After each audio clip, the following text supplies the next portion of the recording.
Budget বিতৰ্কত সদনত আক্ৰমণাত্মক মুখ্যমন্ত্ৰী বিৰোধীৰ নেতিবাচক চিন্তাক কঠোৰ সমালোচনা হিমন্ত বিশ্ব শৰ্মাৰ বাজেটখনক লৈ বিৰোধীয়ে কৰা সমালোচনাৰ উত্তৰ সদনত দিলে মুখ্যমন্ত্ৰীয়ে শক্তি খণ্ডৰ বিপ্লৱৰ পৰা স্বাস্থ্য শিক্ষাৰ প্ৰসাৰলৈ মিছন বসুন্ধৰাৰ পৰা ঔদ্যোগিকৰণলৈ আত্মনিৰ্ভৰ অসমৰ চিন্তা সদনত প্ৰকাশ কৰিলে হিমন্ত বিশ্ব শৰ্মাই 3 লাখ কোটি টকাৰ বিনিয়োগ অসমত আৰম্ভ হৈছে আৰু যদি মোক অলপ পৰিৱেশ নিৰ্মাণ কৰি দিয়ে অহা 5 বছৰত আমি 5ৰ পৰা 10 লাখ কোটি টকা আৰু বিনিয়োগ আনিব পাৰিম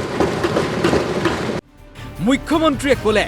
লংকালৈ গৈ আমি ৰাম হৈ উভতি আহিছো যে মানুহে আমাক প্ৰশ্ন কৰাৰ আগতে আমি মানুহক কৈছো যে আপোনালোকৰ আমি দিয়া প্ৰতিশ্ৰুতি আমাৰ মনত আছে লংকালৈ গলে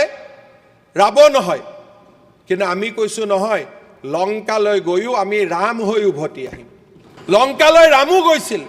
কিন্তু ৰাম অযোধ্যালৈ ৰাম হৈ উভতি আহিছিল আৰু আমিও প্ৰচেষ্টা কৰিছো যে চৰকাৰত মাজত থাকি শাসনত আহি প্ৰতিশ্ৰুতি পাহৰি নহয় আমি এই পবিত্ৰ সদনৰ আগত আমি দিয়া প্ৰতিশ্ৰুতিবোৰ মনত পেলাব খুজিছো কংগ্ৰেছৰ উপদলপতিক টাৰ্গেট কৰি মুখ্যমন্ত্ৰীৰ মন্তব্য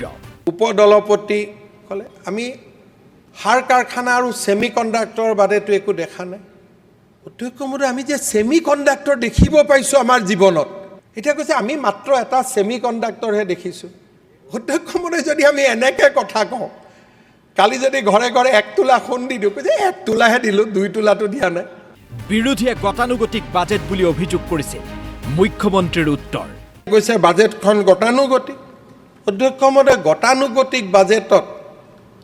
এএনএমত ডক্টৰ দিয়াৰ কথা কোনোবাই ক'ব পাৰে নেকি গতানুগতিক বাজেটত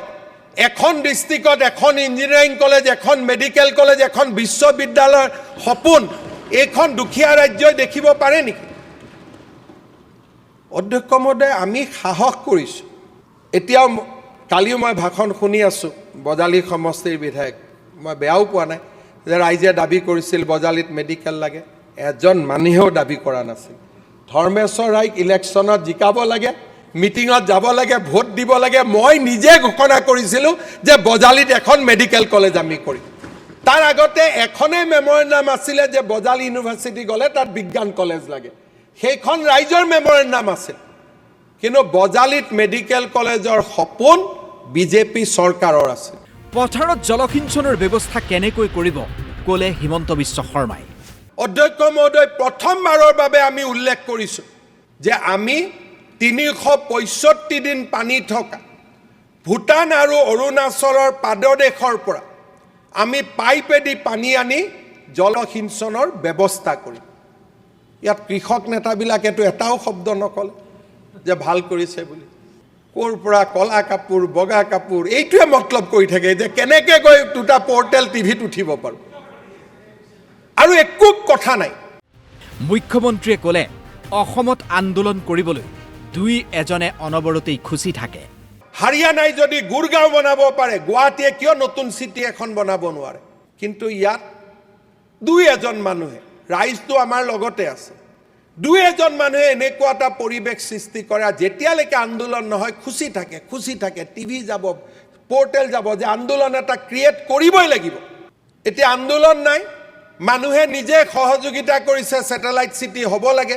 তাৰ কাৰণে মনত কষ্টও পাইছে যে কেনেকৈ হিমন্ত বিশ্ব শৰ্মাই মেনেজ কৰি ল'লে আদানী আম্বানীক মাতি দিয়া প্ৰসংগটো তীক্ষ্ণ বাক্যবান মুখ্যমন্ত্ৰীৰ কতো আদানী আম্বানীক আনিবৰ কাৰণে 10 বছৰৰ প্ৰচেষ্টা কৰিব লাগে আমাৰ বামপন্থীসকলে কবাত যদি সৰু মাটি এডোখৰলৈকে আদানী আম্বানীৰ কাৰণে হৰি এই ধৰণৰ এটা ব্যৱস্থাৰে তেওঁলোকে মানুহৰ মাজত এটা বিদ্ৰোহৰ ভাৱ সৃষ্টি কৰিব খোজে আদানী আম্বানীক যদি আমি মাতিব নোৱাৰো তে ৰুল কৰক ভাৰতবৰ্ষৰ কোনো ৰাজ্যত আদানী আম্বানী যাব নালাগে আদানী আম্বানীয়ে উৰিষ্যাত 10 লাখ 20 লাখ কোটি টকা খৰচ কৰিব তাৰ হাজাৰ হাজাৰ লৰাই উদ্যোগত চাকৰি পাব আৰু অসমৰ লৰাবিলাকে তাত চাকৰি কৰিব যাব আৰু মই শ্ৰদ্ধাঞ্জলি আঁচনিৰে তেওঁলোকৰ মৃতদেহ অসমলৈকে উভতাই আনি থাকিম এয়া কি মুখ্যমন্ত্ৰী হিচাপে মই সেয়া কাম কৰিবৰ কাৰণে মুখ্যমন্ত্ৰী হৈছোঁ নেকি? কাজিৰঙাত পঞ্চতাৰকা হোটেল স্থাপনৰ বিতৰ্কতো মন্তব্য কৰিলে মুখ্যমন্ত্ৰীয়ে। যিখন ৰাজ্যৰ মুখ্যমন্ত্ৰীয়ে কাজিৰঙাৰ দৰে ইউনেস্কো হেৰিটেজ ছাইটত এখন 5 ষ্টাৰ অনাৰ বাবে সংগ্ৰাম কৰিব লাগে, তেওঁ কিমান দিনে ৰাতি অসমৰ বাবে কষ্ট কৰিব লাগিব অনাগত দিনত আপুনি মাত্ৰ কল্পনা কৰক। আপোনালোকে কওক যে কাৰোবাৰ যদি মাটি গৈছে আপোনালোকে ক্ষতিপূৰণ 10 লাখৰ জেগাত 20 লাখ দিয়ক, তাততো কাৰো আপত্তি নাই অধ্যক্ষ মহোদয়।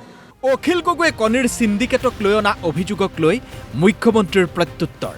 অধ্যক্ষ মহোদয় ক'ব নহয় কণীৰ চিণ্ডিকেট হৈছে, বাহিৰৰ পৰা কণী অহা কণীত পইচা লৈছে। অধ্যক্ষ মহোদয় বাহুবলীটো ভিতৰৰ কণী, তাত কোনে পইচা লৈছে? আজি অসমৰ ভিতৰত যে লাহে লাহে দাবী কি হ'ব লাগিছিল যে কণীৰ উৎপাদন অসমত ইমান আত্মনিৰ্ভৰ কৰক যাতে শ্ৰীৰামপুৰ গেটেদি এটাও কণী আহিব নোৱাৰে।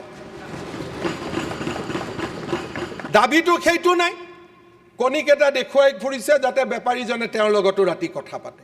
অখিল গগৈৰ নাম উল্লেখ কৰি ক্ষুদ্ৰ জলবিদ্যুৎ প্ৰকল্পৰ বাবে চৰকাৰে লোৱা পদক্ষেপৰ কথা সদনত উল্লেখ কৰিলে হিমন্ত বিশ্ব শৰ্মাই। এইখন হাউচতে মাননীয় সদস্য অখিল গগৈয়ে কৈছিল যে আপোনালোকে স্মল হাইড্ৰ প্ৰজেক্ট নকৰে কিয়? অধ্যক্ষ মহোদয়, এই বাজেটত আমি উল্লেখ কৰিলোঁ যে আমি কাৰ্বি লাংপি কৰি মিডিল 1, মিডিল 2, ধনচিৰি, লুংলি, ডিয়াজদিহিম, বৰডিকৰাই, আমৰিং, জেনাম, কাৰাং, দেচাং, আমফাই 137 মেগাৱাট আমি স্মল হাইড্ৰ প্ৰজেক্ট কৰিম। 450 মেগাৱাট ইলেক্ট্ৰিচিটিৰ পৰা আমি 8,457 মেগাৱাটলৈ যোৱাৰ কল্পনা কৰিছোঁ। এইখন দুখীয়া অসমে ইয়াতকৈ কি ডাঙৰ কল্পনা কৰিব পাৰে অধ্যক্ষ মহোদয়? সদম্ভে সদনত মুখ্যমন্ত্ৰীয়ে ঘোষণা কৰিলে 2 লাখ কোটি টকাৰ বিনিয়োগৰ সপোন দেখিছে এইখন চৰকাৰে। যিখন ৰাজ্যত আমি এটা টকাও অতিৰিক্ত কৰ ল'ব নোৱাৰোঁ, সেইখন ৰাজ্যত আজি আমি কল্পনা কৰিছোঁ, সাহস কৰিছোঁ যে ভাৰত চৰকাৰক খুজিয়ে হওক বা আন কাৰোবাৰ ওচৰত হাত পাতিয়ে হওক, আমি 2 লাখ কোটি টকাৰ ইয়াত কেপিটেল ইনভেষ্টমেণ্ট কৰিম। Bureau report, DY365।